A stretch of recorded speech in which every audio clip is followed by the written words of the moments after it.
Bonjour tout le monde, bienvenue à la randonnée du marché Baille. Je m'appelle Ronald Poiré. On va passer la matinée ensemble. On va faire des arrêts culinaires.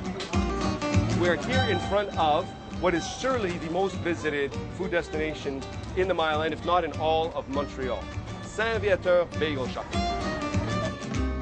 À Ottawa comme à Montréal, c'est la folie des tours culinaires. On marche, on s'instruit et surtout on mange. Puis on vit depuis une quinzaine d'années dans un monde de chefs vedettes. Et de là, les gens veulent aller voir ces gens-là, veulent connaître. Puis le tourisme d'aujourd'hui n'est pas celui d'il y a 20 ans où on embarquait dans un autobus et on ne voulait pas sortir. Les gens qui sont plus de ma génération à moi, je suis capable de trouver l'église Notre-Dame tout seul. Je veux qu'on m'amène en arrière-scène selon des thèmes. Puis la nourriture est un des thèmes qui fonctionne très, très bien. Quand il y a eu la crise bancaire qui est arrivée, on a vu ramener les légumes racines. Ronald Poiré est un pionnier des tours culinaires. Une façon originale de voir la ville qui est de plus en plus populaire. On va rentrer ici, mais je veux faire comprendre aux gens, surtout qui sont plus jeunes, qu'aller manger au restaurant, là, c'est nouveau. Ça date pas de 50 ans. Ça date d'à peu près de 25 ans. Vous avez de la viande, le fameux croton que je parlais tout à l'heure. Vous avez une rosette comme une rosette de lion ici. Des pâtés faits maison. C'est une randonnée qu'on fait à pied. Alors, c'est environ 2h30. On rentre dans ces différents commerces, chez les fermiers. On essaye de parler aux gens pour vraiment ressentir leur passion. Le plus c'est noir, le plus c'est fort en goût à cause des minéraux. Les gens vont goûter à quelque chose à chaque place. Ça peut varier, ça peut être une tranche de pizza, comme ça peut être un morceau de cupcake ou une tasse de thé. Aujourd'hui, on va goûter à des cerises un petit peu surettes. Oui, c'est surette, c'est pas...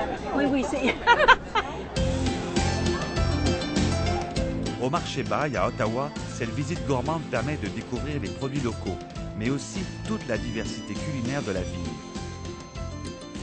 Ça, c'est le padano, c'est un peu plus jeune de l'Orégano. Ça, c'est la croûte que tu posais dans un minestrone. Ça, c'est une catanée Gouda. Les gens viennent souvent sur le marché, mais ils vont toujours à la même place. Alors nous autres, on les amène à des places où peut-être qu'ils n'auraient pas pensé aller voir. C'est des gens qui aiment manger d'abord, des gens qui aiment la bouffe. Alors, ils viennent chercher des idées des fois. Ils aiment ça aller parler au chef. Il y a du yogourt, de la crème sûre, le mélange d'épices indien. Soleil, chaleur et bonne humeur. La journée parfaite pour découvrir le quartier du Mile End de Montréal en compagnie de notre guide Darren. Montreal bagel is always rolled by hand, no exceptions. In New York, in general, it's made by machine. Oh yeah, delicious. That's Montreal talking. Vraiment, l'idée, pour nous, c'est de présenter des commerçants ou des restaurateurs, des restauratrices qui font rayonner la scène culinaire à Montréal et qui est carrément en explosion dans tous les quartiers de la ville en ce moment.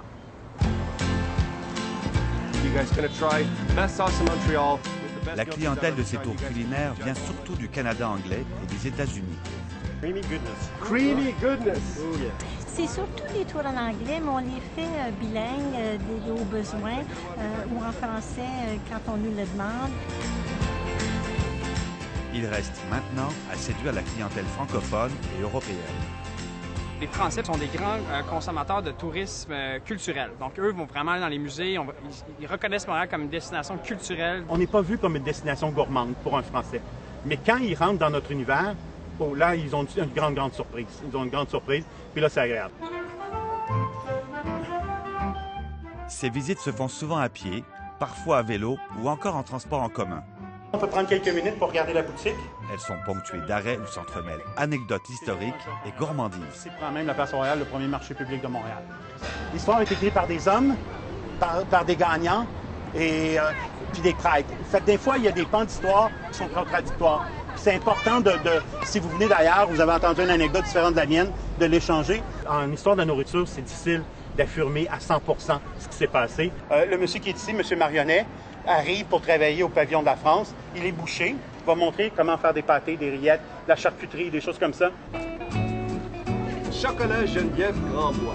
À chaque fois, c'est vraiment de faire vivre une expérience de quartier, non seulement par le ventre, mais par la tête aussi. We are at the corner of Saint-Viateur Street and Saint-Laurent. To make a big generalization, It divides more English speakers to the west and more French speakers to the east. S'il y en a qui veulent un petit peu piquant dessus, il y a le bar à salsa. Carmen, vous avez un beau métier. Oui, oh, j'aime ça, j'adore ça. C'est mon projet de retraite, hein? Alors je m'amuse à faire ça, oui. Qu'est-ce que vous allez retenir de ce tour? Qu'on mange bien à Montréal et que c'est beau Montréal, les gens sont souriants et je vais refaire l'expérience sans aucun doute. Ouais. My favorite part was probably the bagels. Those were pretty good. The different buildings and hearing the history of the whole area. And the highlight was definitely the food. Chocolate.